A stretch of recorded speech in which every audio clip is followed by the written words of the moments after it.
मेधा शुरू से ही पढ़ने में होशियार और मेधावी छात्रा थी। अच्छी पढ़ाई के बाद अच्छा कॉलेज सिलेक्शन और फिर बहुत अच्छी जॉब।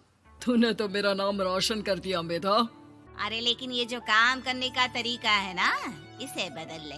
18 घंटे काम करेगी तो कल को बच्चा कैसे संभालेगी? तुम्हारी तरह पागल नहीं हूँ माँ, जो बच्चे और परिवार में फंस जाऊँ। मैं तो जिंदगी खुल कर जीऊंगी। सब कहने की बात होती है बेटा, अपने बच्चे का सुख हर कोई चाहता है। वक्त बीतता है और मेधा की शादी हो जाती है। शादी के कुछ सालों में ही मेधा एक सुंदर से बेटे की माँ बन जाती है। अरे यार, मेरी मैटरनिटी लीव खत्म हो रही है, क्या करे? माँ भी नहीं आ सकती, कैसे मैनेज करूँ? ऐसा करते हैं, इसके लिए एक केयर टेकर रख लेते हैं, वो देखा करेगी इसे। मेधा को पति की बात जंच जाती है और वो केयर टेकर की तलाश शुरू कर देती है। एक दिन उन लोगों के घर एक महिला आती है जो दिखने में पढ़ी लिखी लगती है। जी, क्या काम है आपको? मैम, मेरा नाम स्नेहा है। आपका एड देखा केयर टेकर का, क्या मैं आपके यहाँ काम कर सकती हूँ? हाँ, क्यों नहीं, लेकिन आप तो अच्छे घर की लगती हैं, फिर नौकरी क्यों? दरअसल मेरे ससुराल वालों ने मुझे घर से निकाल दिया क्योंकि मैं माँ नहीं बन सकती और माता पिता भी नहीं है इस दुनिया में। तो अरे कोई बात नहीं, तुम लक्ष्य को ही अपना बच्चा समझो और यहीं रहना, और किसी भी चीज की जरूरत हो ना तो बता देना। नेहा खुशी खुशी लक्ष्य को संभालने लगती है। रात को जब मेधा घर पर आती है, अरे क्या बात है स्नेहा, तुमने खाना नहीं खाया क्या? अरे दीदी, आपका बेटा टाइम दे तब ना। अरे तो जब वो सोता है तब खा लिया करो। तब तो मैं इसके पास ही बैठी रहती हूँ। कोई मच्छर या कीड़ा काट ले लक्ष्य को तो अब आप पकड़ो, मैं खाना खा लेती हूँ। स्नेहा वहाँ से चली जाती है। बहुत ही अच्छे से ख्याल रख रही है ये लक्ष्य का। मेधा, इतना तो शायद तुम भी ध्यान नहीं देती। मेधा को पति की बात बुरी तो लगती है लेकिन कुछ नहीं कहती। धीरे धीरे स्नेहा मेधा और उसके पति के साथ बाहर भी जाने लगी। सुनो, स्नेहा को भी बाजार ले चलते हैं, वो क्या है ना, लक्ष्य को देख लेगी जब तक मैं शॉपिंग कर लूंगी। हाँ चलो, वैसे मैं चाह रहा था कि लक्ष्य को लेकर हम दोनों ही चलते।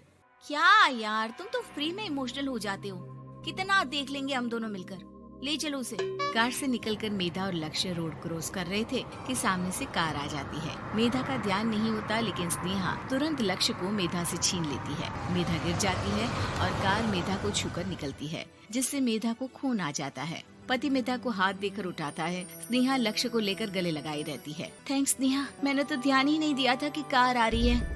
स्नेहा का गुस्सा मालकिन पर टूट पड़ता है। अरे कैसी माँ है आप, अगर आज कुछ लक्ष्य को हो जाता तो मैं आपको कभी माफ नहीं करती। छोटा सा बच्चा है, उसे चोट लगती है तो पता है कितनी तकलीफ होती है। पति भी स्नेहा को देखने लगता है कि उसे क्या हो गया। मेधा को स्नेहा पर काफी गुस्सा आ जाता है। घर आकर कहती है, देखो स्नेहा, माना तुम लक्ष्य को बहुत प्यार करती हो, लेकिन वो मेरा बेटा है, मैं कभी जानबूझकर उसके साथ बुरा नहीं कर सकती, समझी? मुझे माफ कर दीजिए, मैं लक्ष्य को लेकर कुछ ज्यादा ही सेंसिटिव हो चुकी हूँ। मैं ध्यान रखूंगी कि आगे से ऐसा ना हो। मेधा का मन स्नेहा से अब हटने लगा था। एक शाम मेधा ऑफिस से घर आती है कि लक्ष्य उसे दिखाई नहीं देता और ना ही स्नेहा। वो स्नेहा के कमरे में जाती है जहाँ दोनों सो रहे होते हैं।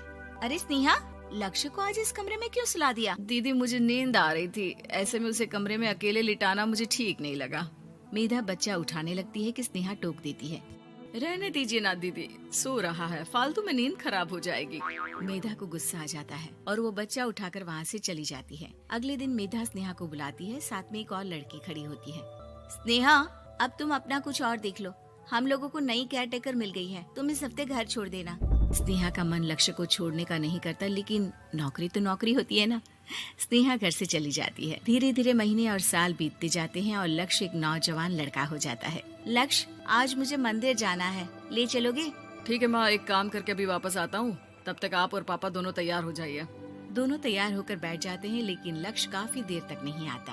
अरे मेधा, फोन तो करो लक्ष्य को, देखो क्या हो गया उसे। मेधा फोन करती है तो पता चलता है कि लक्ष्य का एक्सीडेंट हो गया है और वो सिटी अस्पताल में है। जल्दी चलिए, पता नहीं कैसा होगा मेरा बेटा। अरे चिंता ना करो, सब ठीक होगा, मैं अभी कार निकालता हूँ। दोनों मियाँ बीवी अस्पताल पहुँचते हैं जहाँ वो लोग देखते हैं कि लक्ष्य बिस्तर पर पड़ा होता है। एक महिला इन्हें यहाँ लेकर आई है, वो वहाँ बैठी है, लेकिन फिलहाल तो आप लोगों को इनके लिए किडनी का प्रबंध करना होगा। एक्सीडेंट में इसकी किडनी डैमेज हो गई है। मेरी ले लीजिए डॉक्टर साहब, मेरे बेटे को बचा लीजिए। नहीं नहीं, आप माँ हैं, आपकी नहीं ले सकते, पिता की भी नहीं। आप किसी रिलेटिव या दोस्त से पता कर लें, और हाँ थोड़ा जल्दी करें क्योंकि देर होने से मामला बिगड़ सकता है। मेधा बैठकर रोने लगती है कि वहाँ डॉक्टर आ जाते हैं। जिस औरत ने आपके बेटे को यहाँ भर्ती कराया था वो अपनी किडनी आपके बेटे को देना चाहती है। हाँ? कौन है वो? कहाँ है वो? तभी वहाँ स्नेहा आ जाती है। स्नेहा तुम? मैं लक्ष्य को पहचान नहीं पाई थी, लेकिन आप लोगों को देखकर समझ गई कि ये लक्ष्य है, इसलिए वापस आ गई। मैं अपनी किडनी आपके बेटे को देना चाहती हूँ। मेरी अपनी तो कोई औलाद नहीं, लेकिन लक्ष्य में मैंने हमेशा अपना बच्चा देखा। तुम धन्य हो स्नेहा, जो इतने साल में भी लक्ष्य को भूल नहीं पाई। सही मामले में तो वो तुम्हारा ही बच्चा होगा, क्योंकि जन्म भले ही मैंने दिया हो, लेकिन आज तुम उसकी जिंदगी बचा रही हो।